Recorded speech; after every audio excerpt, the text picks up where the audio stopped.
My son, Rafi, recently introduced me to the memoir of Holocaust survivor Edith Eger, entitled The Choice.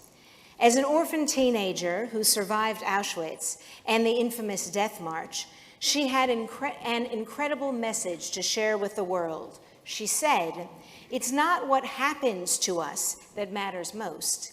It's what we choose to do with it."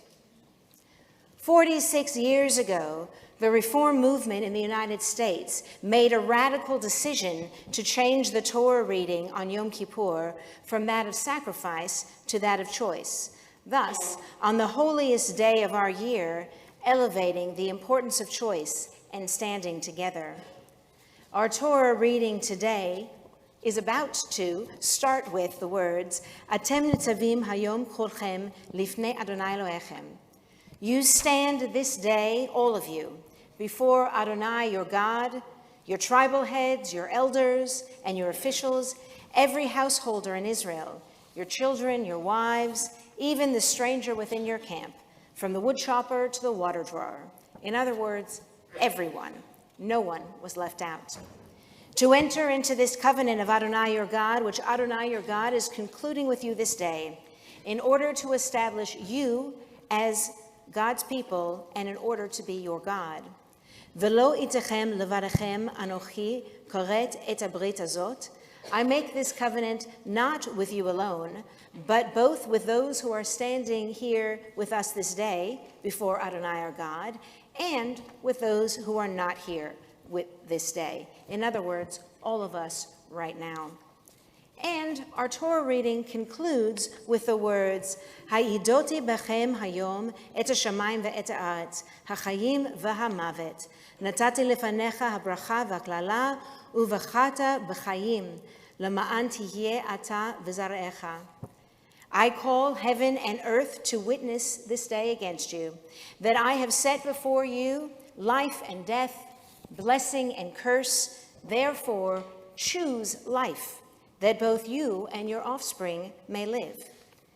It is not just for us that we choose, but our choices now affect the whole community and future generations. It's important to note that in Judaism is not just a tradition that demands blind faith. Quite to the contrary. We are obligated to make choices. This obligation to choose encourages a sense of personal responsibility, rather than that of detached helplessness.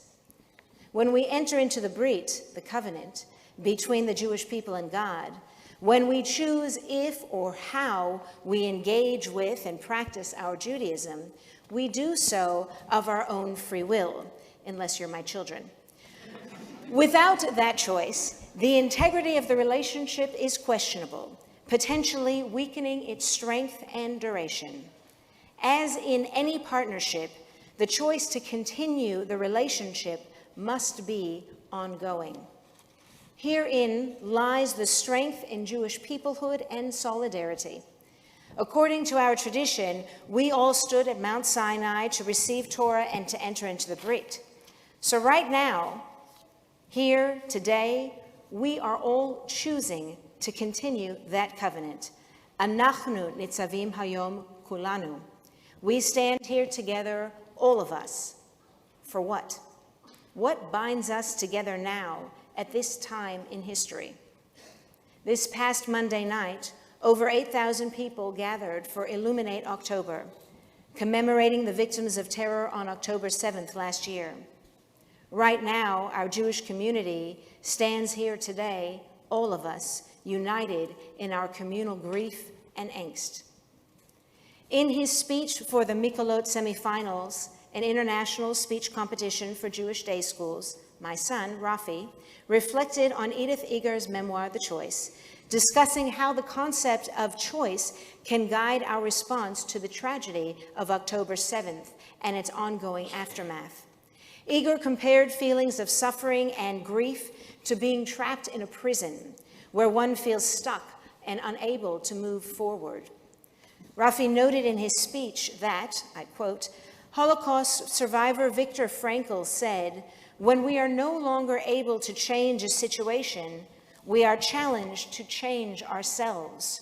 Both Frankel and Eger highlight that we cannot alter the past. Rather, we must leverage our grief to drive proactive measures for a better future, unquote. Rabbi Jonathan Sachs once commented, "Looking back at the past, I see myself as an object acted upon by forces largely beyond my control.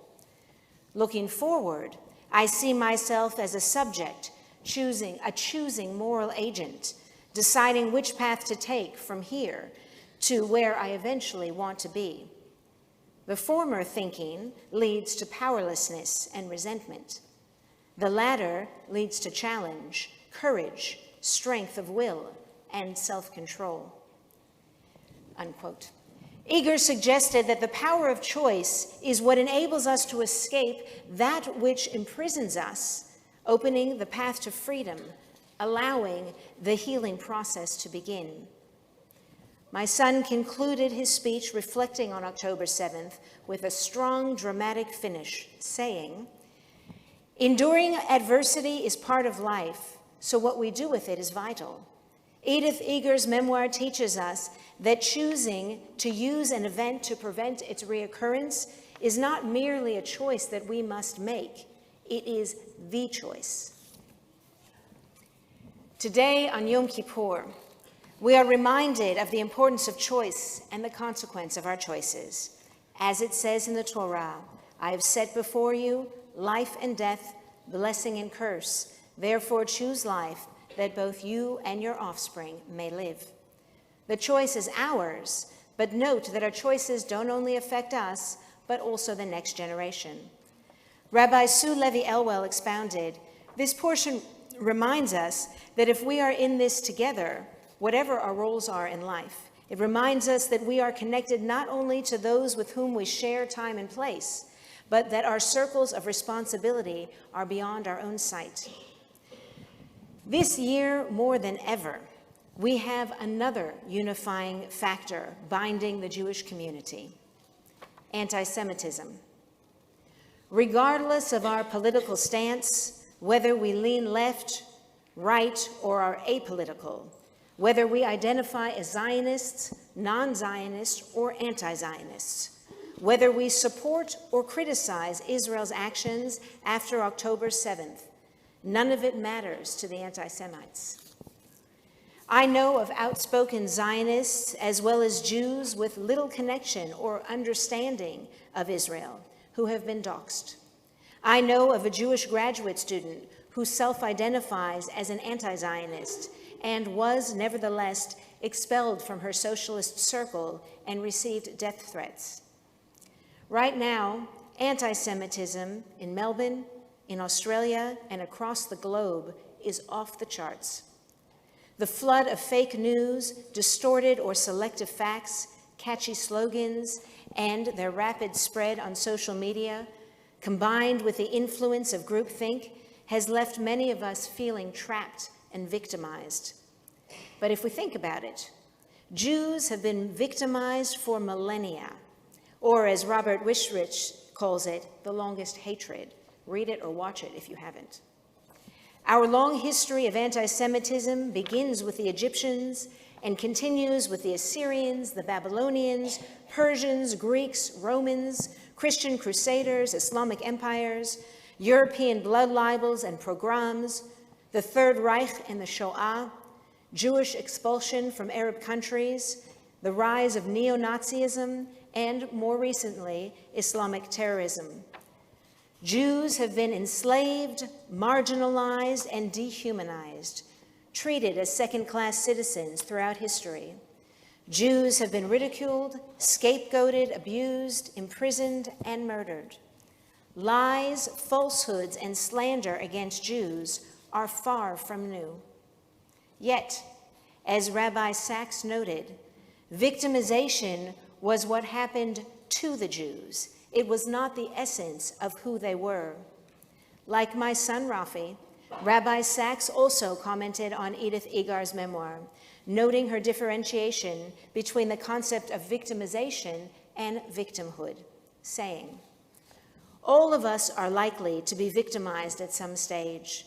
We will suffer abuse, injury, ill fortune, or failure. We live exposed to forces beyond our control. Victimization comes from the outside, but victimhood comes from the inside. No one can make you a victim but you. We develop a particular kind of mindset, a way of thinking and being that is rigid, blaming, pessimistic, stuck in the past, unforgiving, punitive, and without healthy limits or boundaries.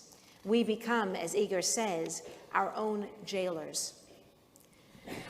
In other words, the concept of victimhood is a choice. Even if we are victimized, we can choose not to be victims. This sense of victimization has, often unknowingly, transformed for some into a sense of victimhood. When we see ourselves as victims, we tend to act like victims.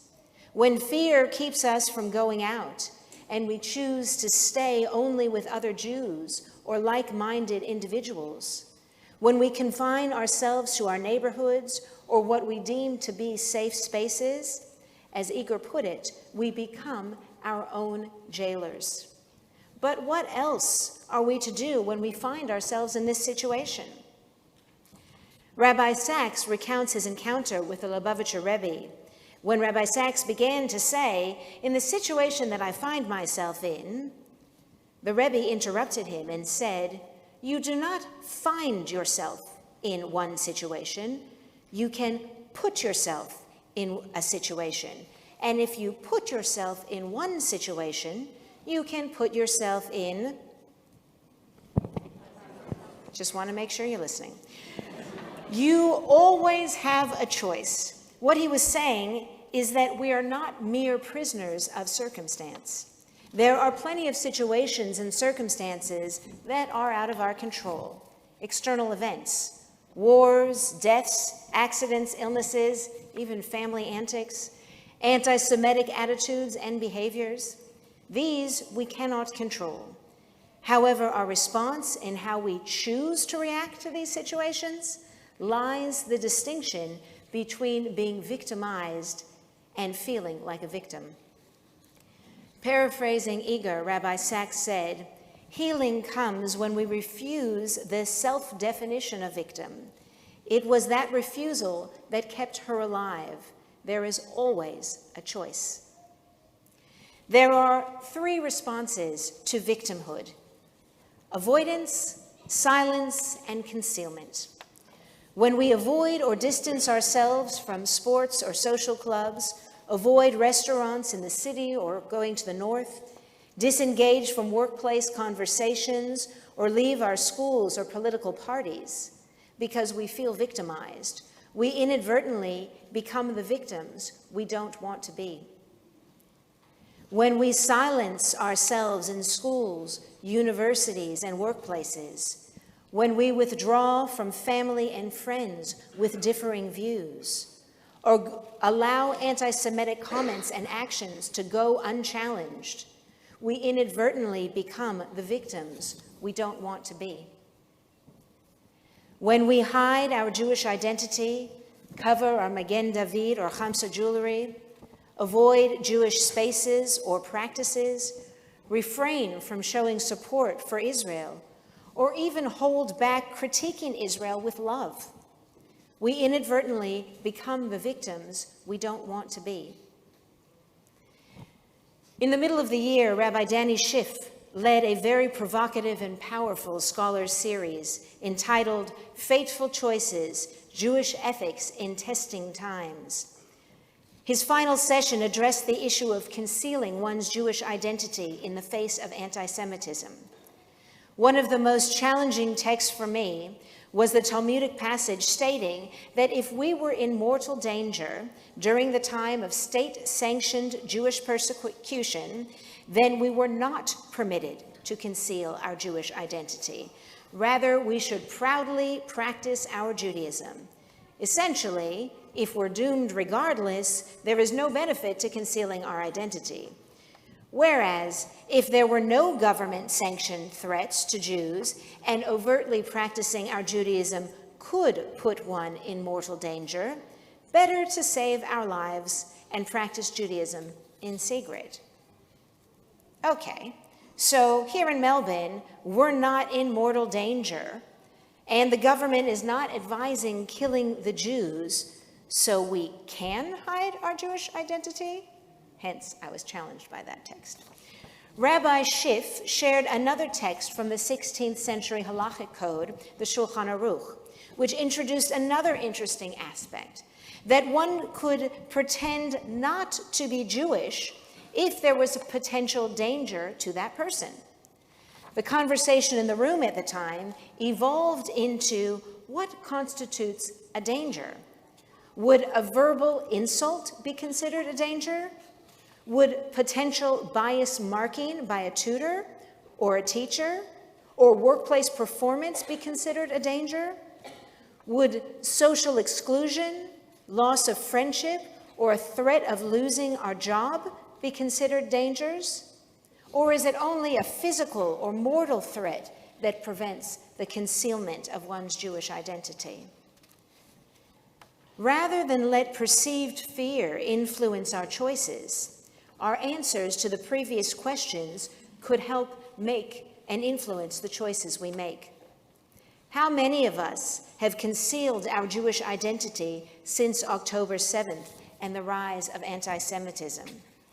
How many of us did so actively, like stopped wearing Jewish symbols or Yiddish, or using Yiddish or Hebrew words that you might otherwise have used, like schlep or oi, or mentioning Shabbat? How many of us have done so passively, adopting a don't ask, don't tell policy with regard to our Jewish identity, thinking there is no need to raise the issue and potentially create a conflict? They don't need to know that I can't attend that gathering because I'll be celebrating Shabbat, dinner with my family, or I'll be in shul for Yom Kippur. They don't need to know that when I went traveling last year, I went to Israel. Rather, I could just say, I traveled abroad. Rabbi Schiff ended his session with a contemporary article from Tablet magazine called Jews of Discretion. The author, Andre Assiman, wrote, "You who are not ashamed or fearful to be Jewish, but you know better than to stand out when it's not exactly necessary to do so. You may not tell everyone that you're Jewish. At best, you may allow some to infer it. After at least 2,000 years of anti-Semitic persecution, your difference is something you learn instinctively not to say too much about. I called these Jews, Jews of discretion, not nervous, not even apprehensive, just discreet, or to use another word, prudent." He went on to define a Jew of discretion as one who does not, I quote, proclaim their Jewishness to the world, and said, "I too am a Jew of discretion. I don't proclaim my Jewishness to the world, but I do something far more insidious, the way my Jewish friends have done with me. I throw out many safe clues while intercepting as many clues coming from them. It may take close to 3 to 6 months before I discover that my Romanian friend is Jewish, or that her Italian fiancé is also Jewish, or that several of my friends are, when all is said and done, no less Jewish than I am. None of us practices, and like me, many are not even bar mitzvahed. We are Jews of discretion. What a Jew of discretion means, in essence, is a hidden Jew." Challenging. Assiman continues to explain how, during the Inquisition, Jews pretended to be Christian while they practiced Judaism in private. Yet Assiman claimed that over time, the identities blend and one is unable to detect where the lie starts and where it ends. He questioned whether Jewish identity is merely the absence of not being Christian or if there was more to it. Well, we're not living during the Inquisition. Our anti-Semitism is more insidious. We can't pretend to be something else, even if we tried. Many Jews do not practice Judaism in secret. In fact, they just don't practice Judaism full stop. Until October 7th, it was easy just to be Australian, the land that gave all citizens a fair go. Jews have blended in for so long that some of us forgot what it meant to be Jewish. Asselman suggested that it has become easier to deny or ignore one's Jewish identity than to try and understand what it means to us. He said, and I quote, "The mask of concealed Jewish identity or assimilation in our world today is better suited to who you need to be than who you hardly remember being." He contended that the mask has become more familiar than the face. In other words, being assimilated Australians has become more familiar to us than being Jews.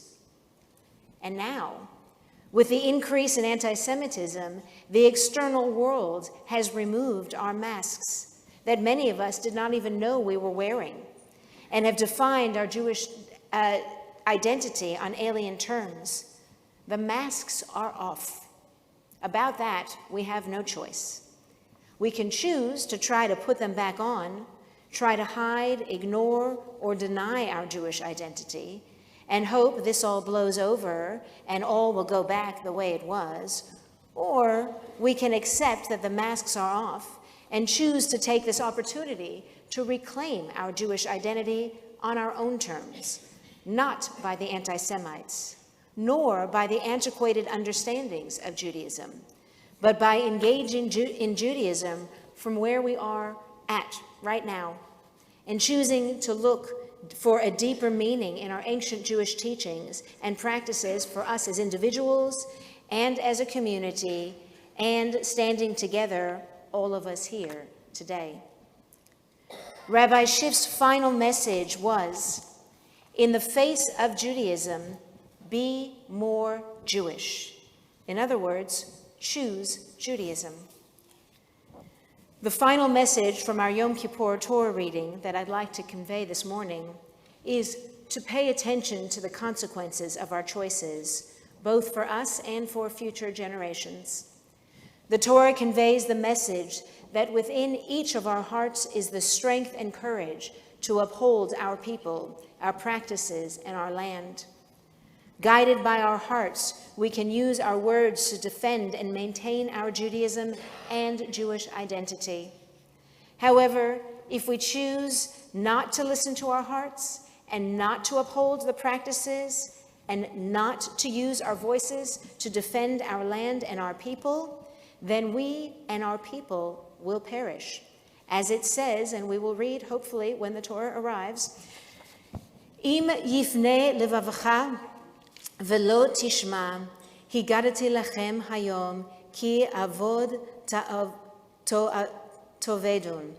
But if your heart turns away and you do not give heed, I declare to you this day that you shall certainly perish. The choice is ours. Re'eh natati lefanecha hayom et hachayim ve'et hatov ve'et hamavet ve'et harav. See, I set before you this day life and prosperity, death and adversity. Excellent. I call heaven and earth to witness against you this day. I have put before you life and death, blessing and curse. Choose life if you and your offspring would live. We could easily choose death and adversity, the death of innocent lives taken on October 7th, and all the innocent Israeli, Palestinian, and Lebanese lives taken during this past year. We can choose to see the missing hostages and the displaced and the traumatized. We could choose to see Israel being attacked now from 7 fronts, from Hamas in Gaza, Hezbollah in Lebanon and Syria, the Houthis in Yemen, and now Iraq and Iran, along with a highly successful worldwide propagandized social media campaign against Israel. We can choose to see Jewish students dropping out of universities or feeling unsafe in their classes or on their campuses, or the doxing of Jews and continued exclusion of Jews in schools, businesses, and workplaces. We can choose to see the loss of friendships and division in families here in Australia because of all the tsuris. The death and adversity exist, no question. However, choosing to focus only on our continued victimization and loss could lead to internalized victimhood, reflecting feelings of sadness, anger, helplessness, alienation, loneliness, and in some cases, despair. Or we can choose to see life and prosperity of the Jewish people, our survival and incredible strength during the most challenging of times, our spiritual resistance and fortitude, dedication and commitment, an unwavering faith to continue our Jewish practices and teachings, an absolute refusal to let our religion, our culture, and our people and our land be defeated. Our ability to choose courage over fear, joy over despair, and celebration of our Jewish identity over concealment and shame. We can choose to see that even amidst the horrors following October 7th, even with the ongoing attacks, even with the surge of anti-Semitism and anti-Zionism, Tel Aviv University has just announced an incredible medical breakthrough, identifying a way to diagnose Parkinson's 15 years prior to the onset of initial symptoms, which could facilitate early treatment or possibly prevent the current incurable disease. We could choose to celebrate the 2 Jewish Nobel laureates who have been awarded Nobel Prizes this week in medicine and chemistry. And with less than 0.2% of the world population, Jews have received 22% of Nobel Prize awards over time, acknowledging our extraordinary contribution to the world. We can choose to see the incredible progress within our Melbourne Jewish community, bringing all parts of the community together, giving our progressive movement, institutions, and leadership a respected voice and place within the broader Jewish community, something for which we have been fighting for decades. We can choose to see the strengthened partnership amidst the wider progressive community with PJV, and I know, David, you spoke about this last night, with our Introduction to Judaism program literally overflowing, and our inaugural PJV Yom Kippur service held at King David School this morning with close to 300 people. With our alliance with TBI and Eitz Chaim, with Beit Sefer Chaim, and our B'nai Mitzvah programs attracting more and more students each term. And we can choose to see the regrowth and vibrancy here at TBI. Things are looking up. Choosing to focus on renewed life and prosperity can lead to gratitude, joy, and hope for our future. Edith Eger said, "The most important truth I know is that the biggest prison is in your own mind, and in your pocket, you already hold the key, the willingness to take absolute responsibility for your life and choices."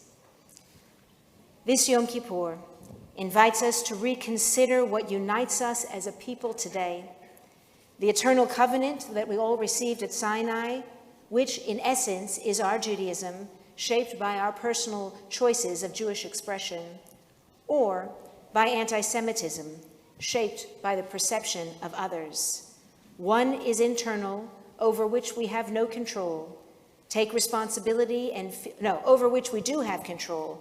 Take responsibility and feel proud, fostering connection with community and strengthening our Jewish identity.